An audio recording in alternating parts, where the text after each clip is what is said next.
These helicopters are manufactured by Rostvertol, a Russian state-owned company that is providing them to Venezuela. If the people of Venezuela ask for more helicopters, we shall give them to them. According to a Russian news agency, a Russian-sponsored helicopter pilot training center was unveiled in Venezuela last week.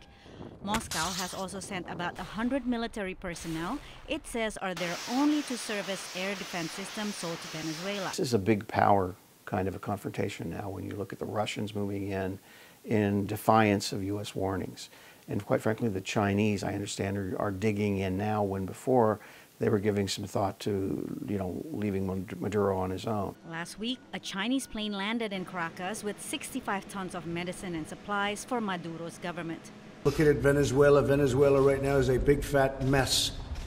So I'll be talking about a lot of people, perhaps President Putin, perhaps President Xi of China. President Trump has called on Russia to get out of Venezuela, warning that all options are on the table. Russia and China insist their support for the Venezuelan leader is in accordance with Venezuelan and international law. But U.S. officials are warning Moscow with the threat of additional sanctions. It would be a mistake for the Russians to think they have a free hand here. They don't.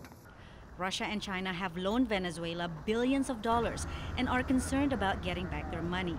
But for Moscow, it's more than a financial calculation. It's also a geopolitical move to increase its sphere of influence. In 2015, the Kremlin intervened in the Syrian civil war, turning the tide in favor of President Bashar al-Assad. Analysts are concerned Russia may try to do the same in Venezuela. Because the Russians are testing us, we proceeded with a policy where there was not a credible threat of the use of military force. And the Russians are calling our bluff.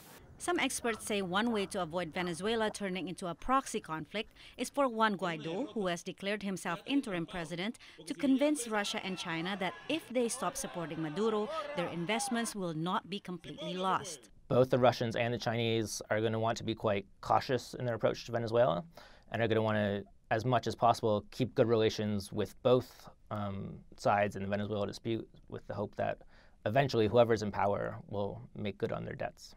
Meanwhile, Venezuelans are suffering food, water, and electricity shortages as the crisis deepens. Patsy Widakuswara, VOA News at the White House.